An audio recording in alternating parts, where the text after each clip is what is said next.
Hello everyone, my name is Rachel. Welcome back to my channel. Today I'm here to bring you guys my end of November reading wrap up. So I only have 8 books to talk about in this video because in November I was doing the 30 in 30 manga challenge. So I'm doing a separate wrap up video all about the 30 volumes of manga that I read in November. So unfortunately that meant that I didn't have a ton of time to devote to reading full-length novels, but I read some pretty fantastic books during this half of November, and as usual, if you want to hear my thoughts on the books that I read in the first half of the month, I will have that mid-month wrap-up linked up in the cards above. So without further ado, let's just go ahead and jump right on into this.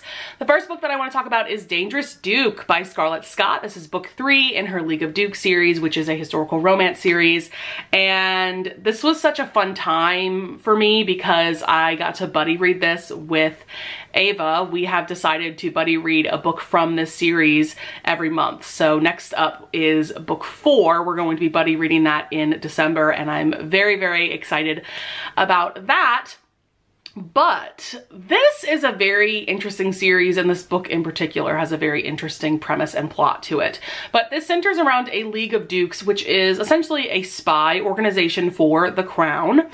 And we have Griffin, who has essentially been framed for betraying this spy organization. And so Lucian, who is the older brother of Violet, our heroine, is essentially holding Griffin hostage in their house. So at the very beginning of this book is a pretty iconic meet cute, if you ask me. Basically, Violet, our heroine, is just sitting in like the parlor area and she's knitting or crocheting something. And she accidentally trips Griffin when he's walking by. And so he falls on top of her and they just have this instant connection, instant chemistry, and they share a very passionate kiss. But, uh-oh, Violet is already engaged to someone else. So I do want to throw out there that there is some cheating going on, given that Violet is engaged, but I just didn't care, you know? I was just so here for the chemistry between Griffin and Violet, and Scarlett Scott knows how to write a good kissing scene, and she also knows how to write some good sex scenes as well. So yeah, like I was just obsessed with the forbidden nature of their romance from the moment that we saw the two of them together. I gave it 4.5 stars. This isn't my absolute favorite of the series, but books 1 and 2 were both 5-star reads, so that's pretty hard to compete with. I just really loved Griffin and Violet's sweet and sexy romance. I also loved that we got scenes where Griffin would cook for Violet and they would just bond over their pasts and things like that. This was just really, really great. Very close to being a 5-star read for me, but it didn't quite get there. However, I would still highly recommend this series, and I'm very excited for book 4 because that is going to be Lucian's story, which I'm pumped about because we just love a good damaged hero, you know? So next up, we have Mistletoe Mobster by Cassie Mint. This is book 1 in a Christmas Mafia romance novella series.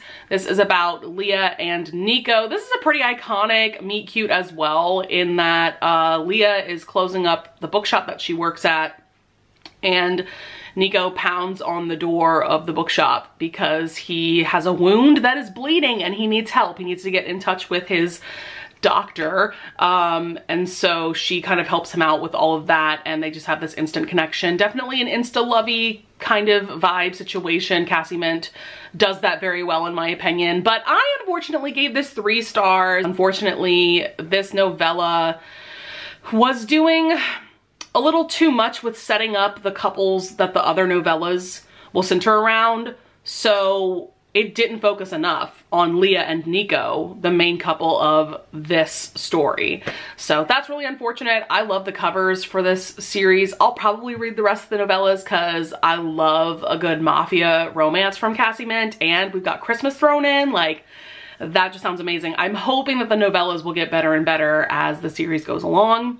Next up, we have one of my absolute top favorite books from November. That is I Must Betray You by Ruta Sepetys. So this is Ruta Sepetys' most recent release. This came out earlier this year, and I finally picked up a Ruta Sepetys book because Ashley from Bookish Realm has been raving about her books for years at this point, and she had been recommending this book in particular a lot throughout this year, and so I just decided to pick it up, and I'm so glad that I did. So this is a YA historical fiction. That is what Ruta Sepetys is known for. She's also very well known for writing historical fiction novels about parts of history that we just don't talk about nearly enough. So this takes place in 1989 in Romania. When you think 1989, what do you think of when you think of European history? You think of the fall of the Berlin Wall. But there was a crazy, just bonkers communist regime going on in Romania. The dictator's name was Ceausescu, I believe. And what's crazy about him is that he fooled a lot of other nations over the years. Like he had been in power since I believe the 60s or something like that. And there's actually pictures in the back of this book where him and his wife are just chilling out with like the president and with the Queen of England and stuff. Like nobody knew the shit that he was pulling in Romania. So there's this really great quote from Samuel Fry, who worked in the US Embassy in Bucharest, which is the city that this novel takes place in. He says, "I believe Ceausescu had gotten away with one of the greatest Cold War ploys, which was appearing one way to the West and yet maintaining in his own country probably the worst cult of personality dictatorship and abuse of human rights that had existed since Stalin. It was just so out of control that it even out-Stalined Stalin." How are we not talking about this regime? I knew nothing about this before going into this novel. It's just absolutely bonkers what parts of history get buried over the years. And this is a relatively recent history, 1989, you know. But the main plot of this story centers around our main character, Christian. He is 17 years old. He is blackmailed by the secret police to become a spy, to watch and observe the people around him. Specifically, his mother is the maid for a US diplomat. And so every now and then Christian will go over there to pick his mother up. And so the secret police tell him that they need to observe every little thing about this US diplomat's house and the family and report back to them. And so he has no choice. He's been blackmailed. And so what we realize throughout the book is that so many people in this city, in this country, have become citizen spies. They've probably all been blackmailed into doing it. And it's this culture of isolation and fear and paranoia. And it all just felt so real. Something about Ruta Sepetys' writing, I felt like I was there. I felt like I was in 1989 in Bucharest alongside Christian, trying to survive in this incredibly oppressive regime. I loved all of the characters. To me, this read like an instant classic, like one of those historical fiction novels that English classes should be reading and discussing. There's just so much to unpack here. The author's note is absolutely spectacular. She also included like a bunch of pictures and things like that that just really give you a lot of context about what life was like at the time. And a big part of the story has to do with the Romanian Revolution that happened in, I believe, December of 1989 that ultimately led to the execution of Ceausescu and his wife. And yeah, this was just perfectly written, perfectly edited and paced. If you're looking to get more into historical fiction, this book should definitely be on the top of your list. Next up, speaking of another hard-hitting YA book that was just absolutely spectacular, this is Heroine by Mindy McGinnis. This is another book that has come highly recommended by Ashley from Bookish Realm. So I have read a book by Mindy McGinnis before. That was The Female of the Species. I read that back in like 2018, and all I can say is that Mindy McGinnis does not hold back, even though these are YA books. And these are definitely, you know, these should be read by teenagers. These books hit hard, absolutely. And so this story is about Mickey. She is a softball player, and at the very beginning of the book, her and her best friend get into a car accident which severely injures her hip, specifically, to the point where she has to get surgery and get screws put in to like her hip socket. And so her friend also has a severe injury to her arm. And so they are both given a prescription for Oxy.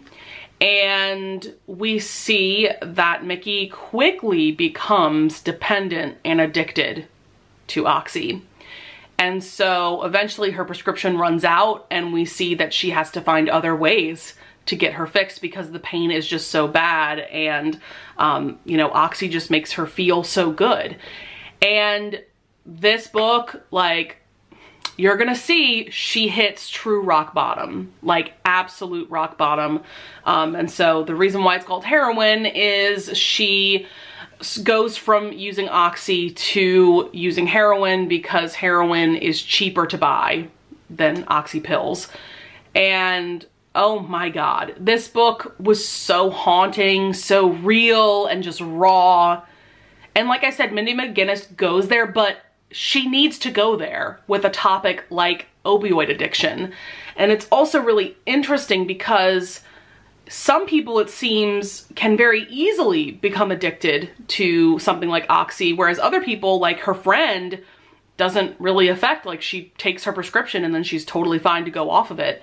And wow, I don't think I've ever read a book that was quite this impactful when it comes to drug addiction. Mindy McGinnis wrote the hell out of this book. Yes, there are some very, very, very dark places that this book goes, but I loved the ending of this because it wasn't a perfect, like, you know, wrapping everything up in a neat little bow type of ending.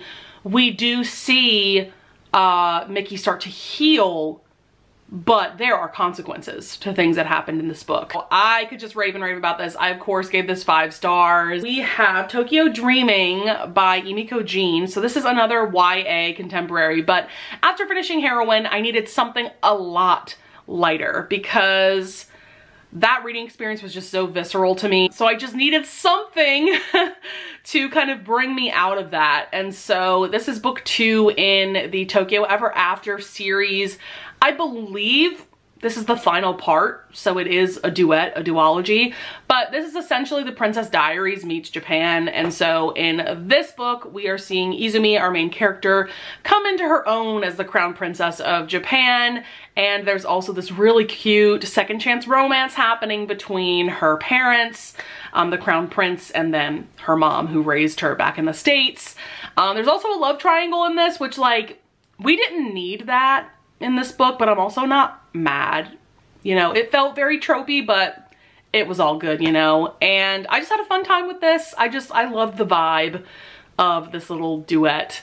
If that premise of The Princess Diaries meets Japan appeals to you at all, I definitely would recommend this. I had a really great time with this little duet as a whole. I do want to quickly bring up The Reigning and the Rule by Kalia Reed. This is book 2 in the Surviving Trace. It might be called the Surviving Time series, but book 1 was called the Surviving Trace. So this is a time travel romance between Serene, who in book 1, she's from present day, and Etienne is our hero. He's from 1912. And so Serene just kind of randomly time travels back to 1912.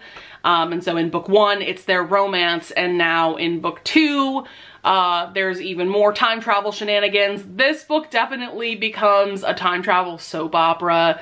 Essentially, it's very messy. It's very angsty for sure, but I was definitely entertained pretty much the whole time. This definitely doesn't compare to how amazing book 1 was, but I still had a good time with this. I really enjoy all the characters of this series, and I'm just really looking forward to seeing how things will wrap up in book 3, given how this book ended, because of course book 1 and this book ended on cliffhangers.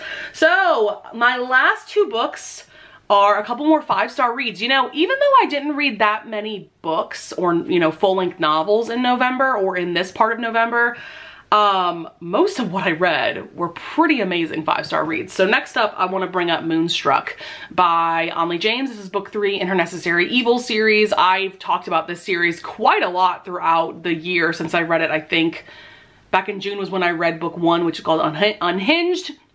But this is book 3 This centers around these 7 Mulvaney brothers. They were all adopted by Dr. Thomas Mulvaney, who is a psychiatrist, and all 7 of the brothers are psychopaths and or sociopaths, and so Thomas raised them to become vigilante serial killers. So we have Atticus, our Mulvaney brother of this book, pictured here. And the meet cute of this one is also very iconic. There's a lot of iconic meet cutes going on in this wrap-up, I feel like. But Atticus is on a mission to kill someone who's done horrible things. He shows up to this cabin. Lo and behold, there's another man there named Jericho who is also there to kill the same man. And so they just have instant chemistry. Jericho kills the man, and pretty much immediately sexy times ensue between the two of them, and things kind of go on from there. I had to give this installment 5 stars as well. I still think Psycho, which is book 2, is my personal favorite of the series so far, but oh my god, the romance between Jericho and Atticus was so hot. Like, I feel like Amelie James does an incredible job of writing sweet yet hot as hell romances. There are plenty of sex scenes in this, and this book is not even that long. It's like maybe probably less than 300 pages, yeah. But there's a lot packed in here, whether it be sex scenes or the plot, because in all 3 books of the series so far, there's like a mystery thriller, suspenseful element in there that the Mulvaneys are trying to figure out. And yeah, this was just absolutely fantastic. I love this series with my whole heart. Cannot wait to continue on with it in the near future. Last but certainly not least, we have, I guess this is my favorite read of the month. It's very hard for me to pick though between this, I Must Betray You. Oh, Heroine was also amazing, and I read some pretty amazing books in the first half of the month as well. But I guess if I had to pick a top favorite book that I read in November, it would be this. That is Real, by the Queen, Kennedy Ryan. I am so glad that I finally read this. I actually buddy read this with my friend Victoria. I will link her channel down in the description below. Highly recommend giving her a follow. I love her and her content so much. And so what we did was we read about 10 chapters of this a day, and then we would send voice memos back and forth to each other, just ranting and raving about how incredible this book is. So I talked about this book a lot in my Vlogmas week 1 vlog that I released earlier this week. So I will definitely link that vlog up in the cards above. I go into the full plot of this. I don't know, I raved about this book on that vlog for at least 10 minutes. So I'm not going to talk too much about it here, but very basic premise. We have Cannon, our hero, he's a film director. We have Neva, our heroine, who is a stage actress. Cannon is working on directing a biopic for this woman, Desi Blue, who was a black jazz singer. So Cannon sees Neva when she is filling in for the lead role in a Broadway musical, and he immediately decides that she has to play Desi Blue, even though she is an unknown actress. And so this is a kind of forbidden romance between the two of them, because Cannon had a relationship with an actress in the past. It ended really badly, and it ended up in Cannon being fired from that film project, and so now he is just keeping everybody at arm's length, especially an actress that he's attracted to. And so this is just an epic romance, an epic journey. There's also chronic illness representation in this because Neva deals with lupus. There's a lot of amazing excerpts from the script of the Desi Blue movie. So those parts of the book kind of gave me like flashback vibes, as if we're kind of time jumping between present day and like the 30s and 40s. Romances like this ruin me for all other romance novels. Like I don't even know what else to say. Anytime I talk about this book, I can't talk about it in any kind of eloquent way, just because, like, what can I say that will truly give this book justice, you know? So all I'm gonna say is that you need to read it if you haven't. I mean, come on. Read it. Read it. Read it. I also think that this would be a great book to recommend to someone who has never read a romance novel before, because This has a spectacular romance, but it also just has a spectacular story. And yeah, I could go on and on and on. I need to shut myself up. Like I said, if you want to know more of my thoughts, check out that vlog. So that is going to be it for my end of November reading wrap up. I am very excited about all of the books that I got to talk about in today's video. I would love it if you would leave a comment down below if you want to discuss any of the books I brought up here, or if you want to give me book recommendations. I always love getting book recommendations from you guys. I would also love it if you would leave a like and subscribe, and I thank you so much in advance if you do, and I will see you guys in the next video. Bye!